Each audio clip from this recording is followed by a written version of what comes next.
are back with something new. I am one of your hosts, Ember Solaris, and welcome to the first ever season of Reign of Pain, where we dive into the edges of desire, thrill of endurance, with the art of sadomasochism and pain-related play. So, this is your space to explore, educate, power. Whether you're a seasoned player or you're just beginning your journey into this form of play. So pain play isn't just about sensation, it's about that sense of trust and connection and really transformation. Every episode here will shed light on different techniques, different explorations, journey. Of course, we'll talk about the safety stuff and the inner worlds of people who embrace the sting, the thud, and the different sensations while they surrender to seeing stars. So, step into the night and embrace the unknown and find your own version of the Reign of Pain. And of course, as always, a little bit of a content warning. This is listener discretion advised. There is a content warning for potentially distressing topics.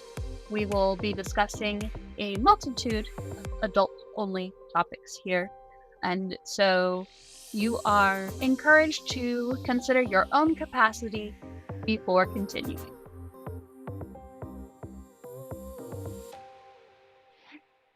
Hello, listeners, and we are back for another episode on Reign of Pain. And I am introducing another presenter for the evening here from LA. Is that correct? I think I got that one right. Yes, fantastic. Is Wiley Wolf, who will be presenting on Primal Play for us in the upcoming con. Yes, I'm so excited. Would you like to go ahead and introduce yourself? Yeah, absolutely. And thank you so much for having me. As of course you heard, my name is Wiley Wolf. I am a professional and lifestyle dominant, as stated, in Los Angeles. I'm also a fetish performer, a human animal handler, a polyamorous primal dyke, all that fun stuff. Uh, I love the soft play, I love the hard play, I love the brutal play, and everything in between. In the pet play community, I am the co-founder of SoCal Creatures, which is an inclusive group. But I also, on the other side of it, run something called the Observation Room, which is a truly intense blend of kink and immersive theater. Ooh.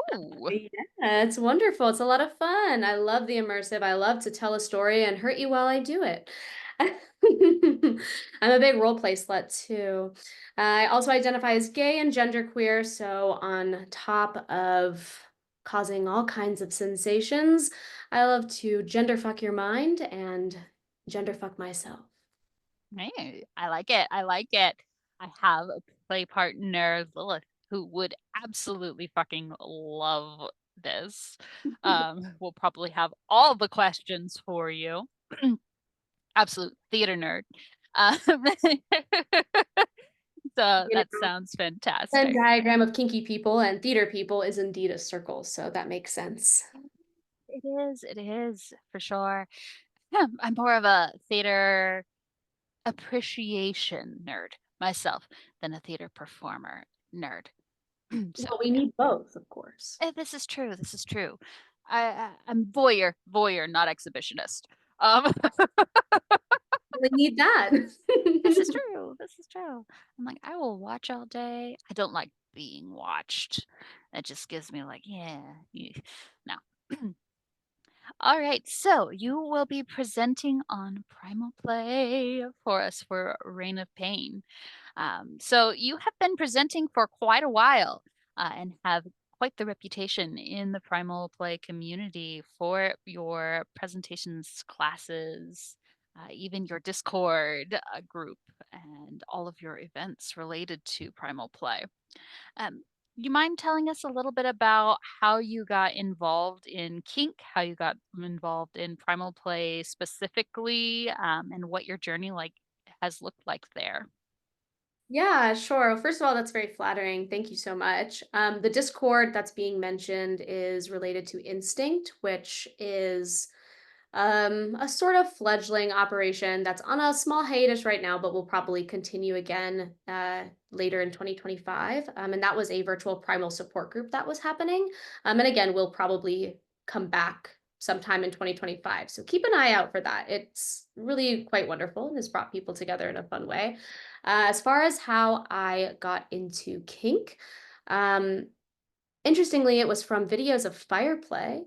Is how I got into kink. Before I even knew I was kinky or knew anything about myself, I was always really drawn to like instinctual, I guess, raw primal interactions with people. So that's something I can trace back to before I really knew anything, since I was a kid, whatever, what have you. But I had put that really very much in a box. For a long time. I also grew up in Arizona where it is not very kink or queer friendly. So I put a lot of things in a box for some time. I did not grow up in LA. Um, Shortly before, maybe a year before moving to LA, I was researching a script because at the time I was writing screenplays. We see the theater connection, maybe lots of Ah, different creative things. Yeah. yeah, Um, yeah. so I was researching and I was researching and I wanted like these crazy clowns to be in the script or something. Anyway, this is a long time ago. And I ended up coming across like fire play things and I was like, "Oh, maybe that'd be cool." And I was talking to my friend about it and she's like, "You know what? It's not fire, but I was just invited to this party and I would really love to like have someone to come with me because it's my first time." I was like, "Okay, research." Inquiring minds want to know, right? What's okay? Maybe I can get some research for my script. um, Long story short, I found myself now I am a dominant now, but I've been a submissive. I've been a switch. I did the whole thing. I also trained from a submissive to a switch to a dominant. So anyway, when I tell you that I ended up strapped down to a cross being whipped at the end of that party. And I was like, okay, what was that about? And my kink journey basically started there. Now this does kind of run into primal play because at first I didn't really do anything about primal play because when you go on FetLife or you like learn about kink, what have you, you don't really see much about primal play. You see a lot about impact, things of that nature. However, I found myself at a fire play class, bringing the fire back, and I ended up talking to those instructors. They became my mentors. They were primal, and I was like, "Oh my gosh, what does that even mean?" And they told me a little bit about it. I did some research online, and I have never before felt something click, like a definition click with something that I didn't know was supposed to have a definition about myself, if that makes sense. Mm-hmm. So it was the thing that I had sort of squashed about myself, that like animalistic, instinctual, raw, carnal self that I had just kind of pushed down as that weird thing that we're not going to talk about, even in the kink community. And that primal play gave it a name. And so that's where that started. And it has truly spiraled from there, I guess, as I've met more people and then eventually started teaching on it and what have you. So, yeah. Absolutely love it. And there is something incredibly freeing and ah, what's the term that I'm looking for? Almost magical and validating. Um, I would say almost more validating for me than coming out as queer or coming out as genderqueer about acknowledging my primal identity. I almost hold it closer to my soul and as a deeper part of my identity than even parts of that aspect of my identity there. Uh, Clicked so intimately with my soul. So I very much feel that. It's such a personal experience, and it's like feeling something that finally gives voice to a part of you that feels so, I don't know, Yeah, sometimes neglected, sometimes unheard, sometimes powerful. Just a part of you that needs to be given a name to some degree. absolutely. A way to explain that. Hmm. And you know that what I've said, what you've said is what I hear from a lot of people who uh, find themselves in my classes, who found themselves at my support group, who find themselves on my Discord, or people I talk to, is when it clicks, a lot of people say very similar things to what we just said, which is like, wow, I didn't know there was a name for this thing that I have felt my whole life. And that has given me new meaning to like love and explore this side of myself that I didn't think I could, or some version of that, which I Hmm. think is really powerful and it is very intimate and personal, and it looks different for people. It's one of the most like amoebus things to try to teach or describe because it is so personal, which is something I like to really emphasize at the beginning of my class. Is like everything I say is like, not quite. I think I'm this way. Heck, okay. As long as we're talking, safe, like, well, risk aware, I guess. And you're not doing something like harmful to another person or like badly harmful to yourself. Yeah, it's personal. It can be a little different than what I'm talking about. As long as we understand sort of we're talking about similar things, but you know what I mean? Because it is just so personal. And I think that's something incredibly beautiful about it. It's beautiful to see just the wide categories. I've met primals who identified as spiders and worked with chains, and then I've met primals who were absolutely the complete opposite from everything that I do. Um, and Yeah. now I typically do fall under more of a stereotype for a primal, um, as I was mentioning a little earlier, or at least one form of the stereotypes, more of the brutality end of the stereotypes. And while I also break some of the stereotypes as well, for instance, as a primal bottom, I'm far more aggressive and brutal than my top side. Mm. So if you're going to top for me, if I'm in a primal headspace, be prepared to get punched, is what I'm saying. Uh, my poor partner, bless his soul. Uh, he's gotten quite a few bloody noses. Um, all consenting. Uh, please don't hit your partners without consent. Um, It's just like that's why I said risk aware instead of safe, because it's safe, sane, consensual applies, but safe and sane are questionable if we're talking oh, about if we're talking there about is. the acronyms out there. Oh I yeah, would there say is no. nothing safe, and there is nothing sane about what me and No, Soren do. certainly Um, not, which is why, consensual, yes, but I would say more risk aware, personal responsibility informed, like maybe those are the acronyms to use. It can be edge play. Um, so yeah, it doesn't have to be edge play, but it sure easily can be. So yeah. so, given the wide range, how would you describe kind of your primal headspaces and your experiences there? Yeah, so I have like a spectrum of headspaces that can come and go. For me, it's helpful, and this isn't true for everyone, but for me, it's helpful to draw like inspiration and identity from like different animals Mhm. to categorize different headspaces and sort of tap into different energies. So that can be a little bit helpful. So I'm like, okay, like when my wolf is coming out, that can be pretty brutal. That can be pretty aggressive. That can also be a fairly sexual space. Um, However, I also identify as a primal daddy.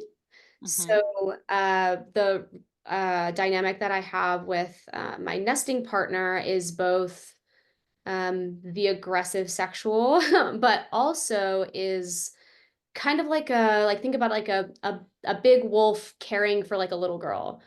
Mhm. That's sort of like the vibe that if just to give it an image that we kind of have. So there's that, and that encompasses a lot of me. I also have like kind of like a coyote energy that I like to engage with, and that's just a silly little guy. I don't know how else to explain that. A little bit of a trickster, a little bit of a bratty top sometimes, but like mostly just a silly little guy. I feel that the most when I'm just dancing around my house, jumping around, being silly, and like being playful with people. Like that's what that is, Mhm. uh, to be honest. And then I have like a hyena energy that I've been exploring more and that I really love. If you don't, for those who may not know much about like spotted hyenas, they're very matriarchal. The female hyenas are the most dominant ones. They're bigger, they're butch, they've got pseudo penises. And I'm like, wow, my femininity. Um, so for me, like, Snaps. I know, right? Like, and they're very aggressive with, especially with the, the male hyenas, which are more subby and stuff, and that's fun to play with as a professional femdom. But anyway, that energy feels like laughing sadist in your face while you're hurting, um, and like kind of butch dyke aggression, which is super fun to play with. But in like, yeah, in like a very like laughing at your pain kind of way. Whereas like the wolf energy feels like a lot more serious and a little bit more masculine leaning. So yeah, I think that that's kind of how I describe different elements of things that come out. Uh, but yeah, ultimately, the primal daddy stuff comes in a lot and can be a little bit different than what people expect because that's about providing, that's about nurturing. Um, and that can also go into some dark places, but it can also not. And it can be, yeah, like a little bit, I don't want to say softer, but a little bit more protectory, I guess, more like a guardian. Mhm. And I think I actually teach a specific class on primal dynamics because we talk sometimes, well, I wouldn't say a lot about primal identities, but I noticed that there was not a whole lot of discussion about the relationships between primals. So I developed a specific class around that. And that is one of the things that we often don't talk about is the caring nature between the often hidden behind the scenes nature of kind of more of a nesting aspect, the life behind the scenes with primals. That is sometimes that um, caring spot, the more territorial aspects. Uh, so yeah, no, I very much feel that. Um, Yeah. yeah, definitely. I think we forget too that like ultimately what we're doing is tapping into instincts. Hmm. Protection is an instinct. Like think about, like any kind of parental instinct that someone might have or an animal like might have or whatever. That's an instinct. Hmm. The instinct to nurture exists. And I think that it's easy to just think about the instinct to bite somebody, which is a fun instinct. And I would never, fault someone for wanting to do that. I certainly do. Um, but we forget about those other instincts too. And we're like, oh, well, that's boring. And I'm like, yeah, but what about the instinct to just be close to someone or to cuddle, to dance or to like be silly, or to just go, I don't know, run. It's kind of a silly one, but Hmm. like, you know what I mean? Like, or the instinct to be calm and to just like be in the moment. Like, what do you feel called to do just sort of at your most raw self? That's valid and there's a place for that. And I think people can forget those things. Very much so. And those things also are hot. Yeah. Yeah, they're hot. Just witnessing someone in those instinctual moments and having that kind of rawness is incredibly attractive. It's a level of presence and it's a level of mindfulness and connection together uh, and vulnerability in a relationship, high levels of connection within a relationship and high levels of responsiveness in a relationship that is pretty much unrivaled if we're looking at the responsiveness levels. of course, I'm going to nerd out there because nerd, relationship nerd. Um, nerd alert. The folks listening to this podcast are quite familiar with my nerdness.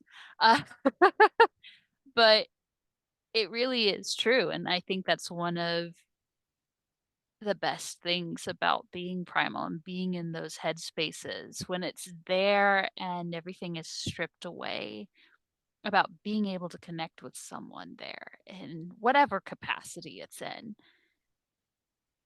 It's real, it's raw. There's nothing between you there. Or if there is something between you, that's still real and raw. And it's fucking amazing in my book. Yeah, it is. It is maybe the most pure like authenticity practice you could have with another person because you're seeing them, yeah, as they are in a way that they can't even be every day in society, right? Because Hmm. society is civilized, there's a million rules, there's, a lot of telling you what you can be, what you can't be, and being able to take that all off and just be with another person in that authentic space. I completely agree, is like one of the most, if not the most vulnerable and therefore intimacy building things you can do, even if somebody walking in the room looked at it and wasn't taken aback by how intense it was, because if you're not doing something intense, Hmm. doesn't matter because that emotional intensity, that psychological intensity is there. It can also look very intense, but it Hmm. doesn't have to. Oh yeah, absolutely not. And it does require, I think, a lot of mindfulness and a lot of care and acknowledgement on our sides and gratitude for that authenticity, and care for the emotional vulnerability that people are sharing with us, which I think is part of a larger discussion for primals around the world, which is why we tend to have various discussions around primal etiquette. Um, but since we are a fairly new and growing community, those discussions are still being had. It's not like this is something that has been around for 75 years, that we have a lengthy history of folks with significant traditions that we can continue to follow. Yeah. We are really at the beginning of it. It's starting to come a little bit more into the known spheres, which is cool, but that is pretty new, especially comparatively. And no, we don't have like a um, long history like like the leather folks do, which is also some the community that I'm in. And when I compare like the leather community to the primal community, I see a massive difference in just how much just historical context and tradition there is. Because with primal play, everybody's like, I don't know what's happening. you know we're still building that. There are best practices that we talk about, but people are still learning them. There aren't a lot of resources to go to, especially when you compare it to, I don't know, learning impact resources. There's a million videos you can watch, there's a million books you can read, there's a million places to go. Comparatively, primal is like a percentage of that, and we're still Mhm. creating that lingo. But you know, there's a lot to do with personal responsibility in both how you conduct yourself, how you appreciate others, and also what boundaries you set on your own side and how you communicate that you have to figure out, especially if you're going to go into this kind of like raw instinctual place with someone where their brains are even shutting off a little bit and they're like going into another headspace with you. So it's a lot to talk about. Well, I, for one, am very much looking forward to your class. I know a lot of folks are going to be looking forward to it as well. So, if you had one tip that you wanted to give to folks looking into primal play, or because I know we'll have a lot of folks who are getting their teeth a little bit in the blood, so to speak, this coming reign of pain, what would you recommend for folks who are listening and going, I might be a little interested. One tip? Oh my gosh. Well, I guess it's sort of a twofer because I just had like five pop in my head, but I think they're related, which is be gentle with yourself and also it's okay to go slow. And what I mean by that is be gentle with your journey. Uh, if it feels weird at first, if you're not sure if you're going to be able to, do the crazy thing you want to do one day, if you're afraid of what it's going to feel like, if you're struggling to let go, be gentle with yourself and give yourself that time. And when I say go slow, I mean with yourself, but also with the things you do. You don't have to start with the most brutal, aggressive thing you can think of, even if that's somewhere you'd like to go. Taking it slow and doing it a step at a time and wanting more, and then being able to know that you're excited about wanting more is better, generally, in my experience, than going balls to the wall and then being like, that was too much and I got harmed. And now I need to pull this back, but now there's trauma associated with it. There's always risk, but if you can take it incrementally, you'll be able to know that you can negotiate for more, knowing that that's truly more likely to be okay. So that's kind of something I would say at the onset. Absolutely love it.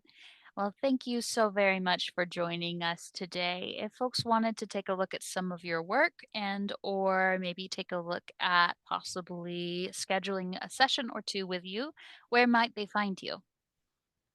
Best place to go would be my website. That's the central hub for everything, and that is worshipwileywolf.com. Wolf has an E at the end of it, and Wiley is Wiley. So again, that's worshipwileywolf.com.